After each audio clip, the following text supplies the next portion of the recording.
Hi everyone. तो मैंने आज ये तो देख लिया, अगर आपके पास पैसा हो तो आप एफआईआर भी बदल सकते हो, और इस चीज़ को प्रूव करूंगा। पर उससे पहले लड़ाई किस बारे में हुई, क्यों हुई, हम इस बारे में बात नहीं करेंगे। मैं सीधा पॉइंट पे बढ़ता हूँ। एलविश ने जो लोकेशन दी थी वो उसके घर की लोकेशन थी, या फिर किसी के तो घर की लोकेशन थी। और मेरा इंस्टिंक्ट बोला कि मुझे उसे अपने लोकेशन में बुलाना चाहिए, जो एक पब्लिक लोकेशन हो। अब मेरे को यही था भाई कि जो भी गलतफहमी है डिबेट से सॉल्व करो। अगर आपको लगता है आप सही हो तो आप डिबेट करो, मेरे को लगता है मैं सही हूँ, मैं डिबेट करूंगा। तो कुल मिला के शब्दों से ही जीतना था इस चीज़ को। और मैंने पूरी तैयारी की थी। मैंने वहाँ पे सोफ़ा वोफ़ा सब लगाया था कि जब एलविश भाई आएंगे तो वहाँ बगल में बैठेंगे, ये वो फलाना ठिकाना। लेकिन जैसे ही वो आए, एक तो अटैक करना शुरू कर दिया, ऊपर से बहुत सारे बंदों के साथ आए। ऊपर से ये भी नहीं था कि वन ऑन वन फाइट हो। उसके साथ उसके कुछ बंदे थे, वो भी मदद कर रहे थे उसकी। इस तरीके से मदद कर रहे थे कि मैं कुछ कर ही नहीं पा रहा था, क्योंकि मेरे को दो तीन लोगों ने पकड़ लिया था अगल बगल से। अब जब लड़ाई हुई, लड़ाई के बीच में ही एल्विश ने मेरे को लगभग ये अपने घुटनों से नाक पे मारा, कई बार हाथों से मेरे सिर्फ मुंह पे मारा।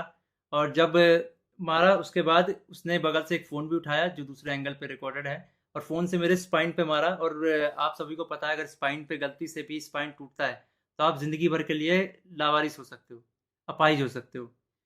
तो उसके बावजूद उसने मारा मारा। और उसके बाद उसने क्या किया, जान से मारने की धमकी भी दे दी।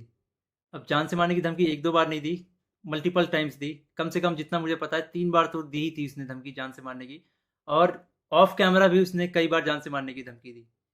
अब ये सब होने के बाद जब लड़ाई वड़ाई ख़त्म हो गई, तो उसके बाद वो वापस जा रहे थे, तो वो जो बंदे लाया था उनमें से कुछ बंदे मेरे को, मतलब होता है ना एक प्यार से धमकाने वाला सीन, कि भाई सॉरी बोल दे, क्यों ले रहा है पंगे, ये वो।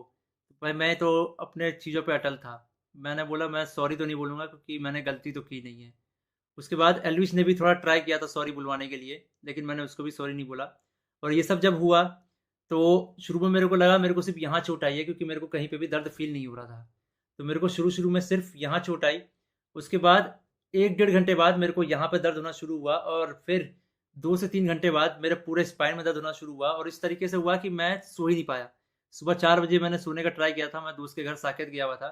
मैंने सोने का ट्राई किया, अनफॉर्चुनेटली मैं दर्द से सो ही नहीं पाया। उसके बाद हम जब दर्द हो रहा था तो हम गए वहाँ पे मैक्स हॉस्पिटल साकेत के, मेडिकल निकलवाने। तो उन्होंने मना कर दिया, विदाउट एफआईआर नहीं होगा। तो मेरा यही था, मेरा दिमाग शॉक में था, एफआईआर हमने की नहीं थी। फिर हमने डिसाइड किया कि दोपहर के 12 बजे के आसपास हम एफआईआर करेंगे लॉन्च, और उसके बाद मेडिकल करवा लेंगे पुलिस की मदद से ही। तो हम गए एफआईआर करने। अब जब एफआईआर करने गए, तो हमने पूरा बता दिया कि भाई ये सेक्शन लगाना है, अटेम्प्ट टू मर्डर है, साफ साफ दिख रहा है। तो वो जो एसएचओ थे, उन्होंने बहुत अच्छे से बात की। उसके बाद एसएचओ अपने इंस्पेक्टर के फ़ोन में कॉल करते हैं, बोलते हैं कि पूरा इसको ना पब्लिक मत करना, गुप्त तरीके से रखना, हम लोग गुप्त तरीके से लड़ेंगे। मेरे को तभी डाउट था कि एफआईआर को दबाने की कोशिश की जाएगी। और वही हुआ। अभी मैंने एक आर्टिकल पढ़ा जिसमें एल्विश के ऊपर एक भी वो सेक्शन नहीं लगा जो मैंने एफआईआर में लिखवाई थी। अटेम्प्ट टू मर्डर का एक भी सेक्शन नहीं है उसमें। तो कुल मिला के मैं क्या समझूं, अगर आपके पास पैसा हो तो आप एफआईआर भी बदल सकते हो। मतलब हरियाणा में इस तरीके से गुंडागर्दी चल रही है कि एक बंदा आता है, मारता है, और उसके खिलाफ कोई एक्शन नहीं होता। उसको पुलिस पकड़ के लेके नहीं जाती। यहाँ पे इस बात को 24 घंटे हो चुके हैं, और वो बंदा अभी हंस रहा होगा कि उसको कोई पकड़ के नहीं ले गया, उसको फर्क ही नहीं पड़ा होगा। मैं हरियाणा के सीएम खट्टर जी से रिक्वेस्ट करना चाहूँगा कि इस गुंडे अलविश यादव को अरेस्ट करवाओ। इसका बैकग्राउंड बहुत ख़राब है। जिस तरीके से ये यूथ को इंस्पायर कर रहा है, वायलेंस को प्रमोट कर रहा है, उससे साफ साफ पता लग रहा है यूथ बहुत गलत वे में मोटिवेट हो रही है इससे। और ये चीज़ बहुत ही ख़राब है। तो खट्टर जी, मैं इंडिया के कानून पे बहुत भरोसा करता हूँ, लेकिन अगर यहाँ पे नाइंसाफ़ी हुई तो एक तरीके से बहुत सारे लोगों को ये तो समझ में आ जाएगा कि इंडिया का कानून सिर्फ गरीबों के लिए बना है, अमीरों के लिए नहीं बना है। तो मैं नहीं चाहता कि ये कानून भी, ये एफआईआर भी दब जाए। और साफ साफ पता लग रहा है दबाने की कोशिश की जा रही है इस एफआईआर को। अगर ये एफआईआर दबता है तो ये इंडिया के कानून की हार है। मैं आप लोगों से रिक्वेस्ट करूंगा, गुरुग्राम पुलिस को और खट्टर जी को इस ट्वीट में टैग करो, और उन पे उनको रिक्वेस्ट करो कि एलविश यादव को जितनी जल्दी हो सके, इस गुंडे को जितनी जल्दी हो सके अरेस्ट करा जाए।